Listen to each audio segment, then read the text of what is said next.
Hi, this is Josh Kulp. This is Daf Shevui. We are learning Masechet Ketubot. We are almost at the end, as you probably know very well. We are doing a Daf Kuf Tet. I wanted to go over a Mishnah and just show a classic example, sort of hammer home the point, the classic example of a Mishnah that has a theoretical principle and is applied by the Amoraim to other cases that have practical ramifications for them. So this is the Mishnah on the second half of the Daf, on the bottom of Kuf Tet Amud Bet.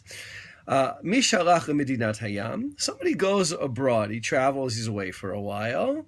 Ve'avda derech sadehu. And he has lost the shortcut, the road that he used to use to go to his own field. In other words, he had to cross over other people's fields to get to his field. And he doesn't remember where that was, and no one wants to let him cross their field anymore because that would be trampling potentially on their produce. Admon Omer, the guy who's been talking this whole second half of the parak, Yerecho b'ktsara. He should go the shortest way.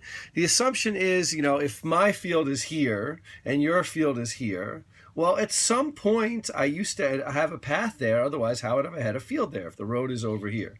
I must have had a path in your field. So you have to give me part of your field because it's assumed that I used to own a pathway in your field, and you have to give me at least the shortest path so that I can get to my field, not because I have a right to get to my field, but because there's a presumption of ownership. And the rabbis say, the Chachamim omrim yiknelo derech b'mea maneh. He has to buy a path, even if it costs 100 maneh, which is a fantastical sum, o yifrach bavir, or let him fly over to get his path. In other words, the Chachamim, if we want to abstract the Chachamim's principle, is if you're not certain that that piece of land was yours, even though you know that one piece of land was yours, if you're not certain about what your possessions, you can't prove them, then you lose out.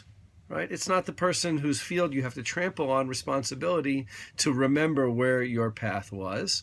And if you have a doubtful situation, Admon would say, look, we can look into it and see there must have been something there. If there must have been something there, then at a minimum, the person who wants the shortcut can claim the shortest cut, the shortest way to his field.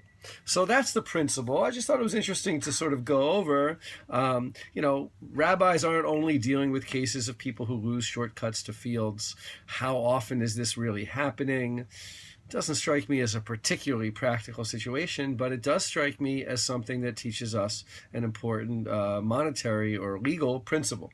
And that's exactly what happens in the Gemara.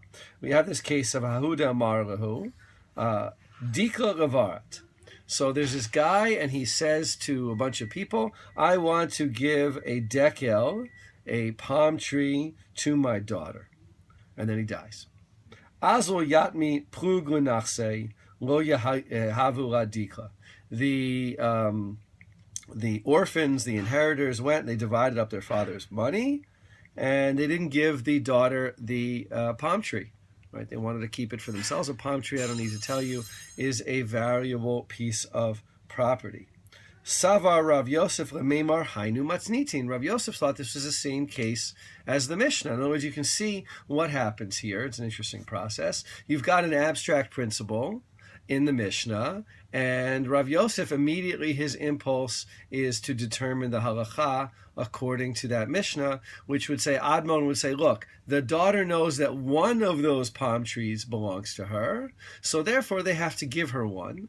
Whereas the sages would say, look, the daughter doesn't know which palm tree, the father didn't make it clear what palm tree he was giving to his daughter, and therefore she doesn't have a claim against any particular brother.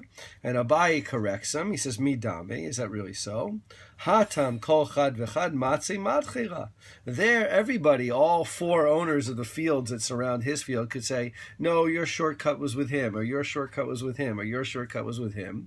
In other words, it might be that any one of those particular owners of the fields adjacent to his field, that the shortcut wasn't in his field, and so therefore there's no clear claim against any one person. Over here, certainly she owned one of those palm trees, and therefore In the end, the four brothers have to give her a palm tree, and that's what the Gemara says. Mai takantu kantayu. How can they fix this situation?